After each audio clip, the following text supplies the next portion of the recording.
Hello, this is Dr. Mike, and this is day number 3 of week number 3. So we're fast approaching the end of the course and getting down to some of the, uh, you know, closing statements from the book. And I want to talk today about beauty and art.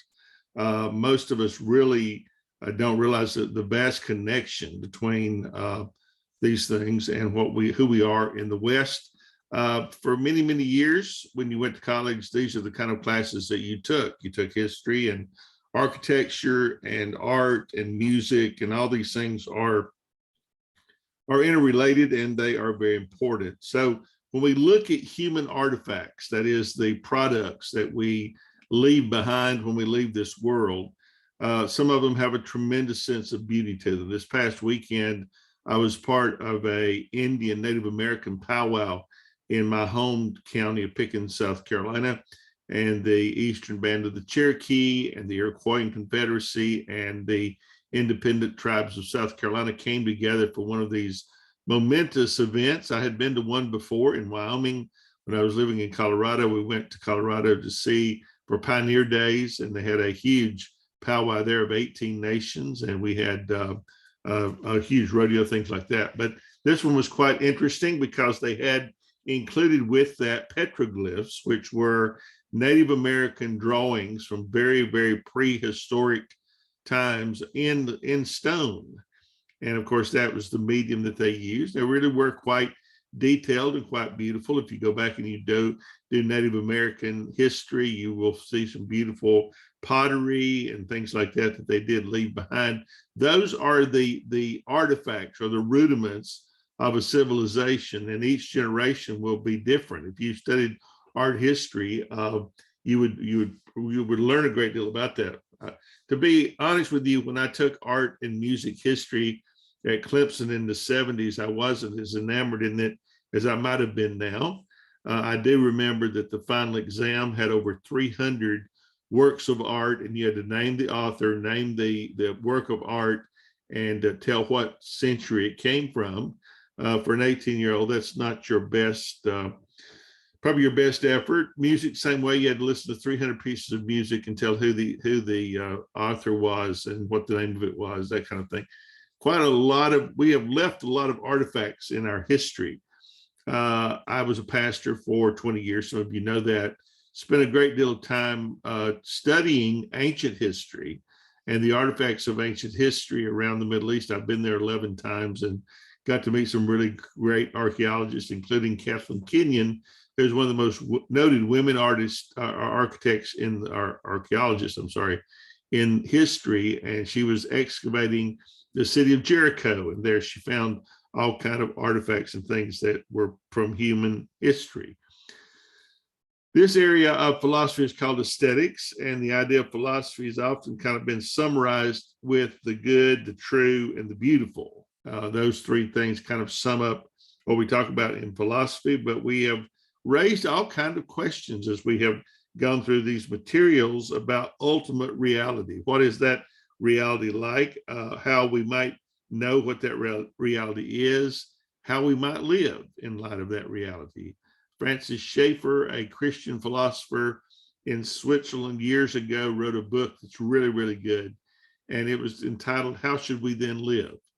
Once you see all these things and see what's going on in our history through the years, we ask ourselves the question, what effect does this have on how I live? And one of the things I did in another class, another school, was that our students had to take a field trip to an art gallery.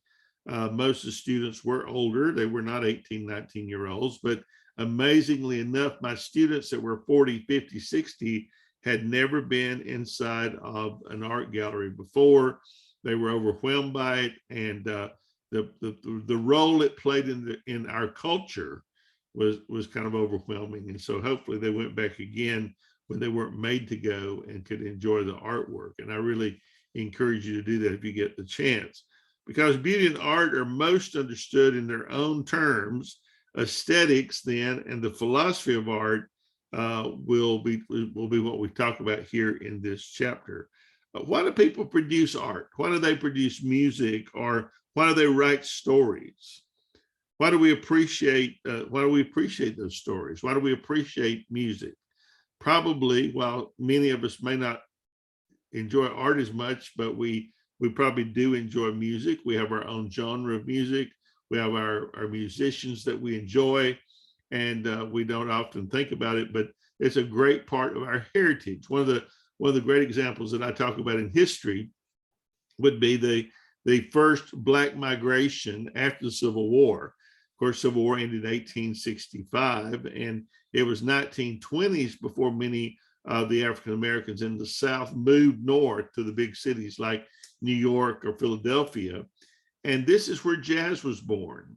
It was during the time of Prohibition. It was against the law to sell alcohol, but they had these speakeasies in all over the big cities, and they were where they sold, bootleg whiskey. And these early jazz musicians would go down to these speakeasies or these clubs, and they would play their music. And many a person, even, it was dangerous probably for white people to go down into the Harlem section of New York or whatever, but the music was such that it brought them, it pulled them to that area where they could hear that. And many of you could probably say the same kinds of things, that music has a draw to it that draws us into it, that takes us into another world, another understanding, as we've talked about who we are, about ourself. And so, the mark of a well-educated person then would be one that understood art and understood music. And so well-rounded education will have those elements in it. That's why you're taking this course in philosophy, because it tends to produce well-rounded individuals as we study it. So basically the saying, beauty is truth and truth is beauty, that's a kind of a redundant statement, but it is true.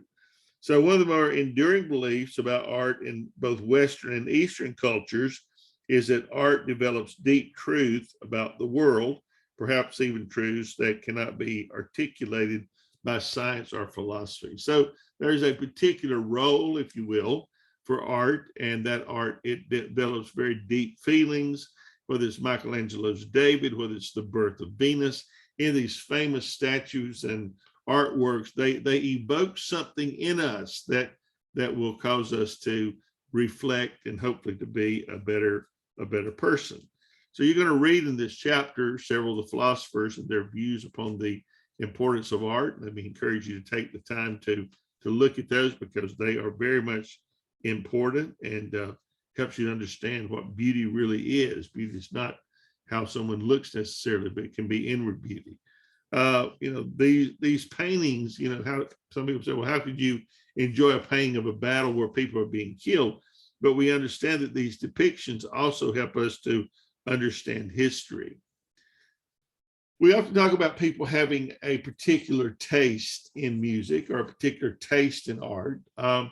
Maybe it's 12th, 13th, 14th century European art. Maybe it's rock music, whatever it is. You have a particular taste for that. It's important for you to understand that is normal, that people do have different tastes in music, that we're not all the same, that there's a great difference in us. The old saying, beauty's in the eye of the beholder, really does hold up under a discussion of music and art, because there are a lot of things that we think are just completely not attractive that other people are going to find to be really attractive.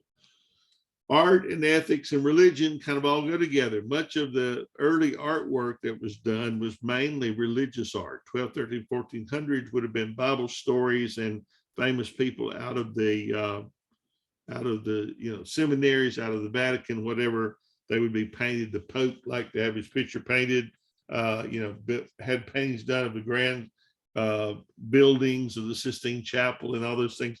Those were things of beauty, and they wanted to preserve them as they went forward. So art is a very useful tool for that. Be sure that you read about those different aspects of art and how important it is to our well-being as a person. Sometimes, you can go to an art gallery or you can go to a concert, and it just kind of takes you away from the present problems and the present realities that we face.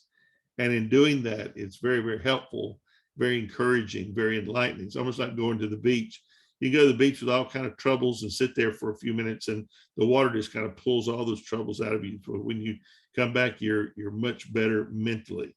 Well, art and music are the same for most people. That you can go to a concert, you can go to something that will help you immensely to be a better person.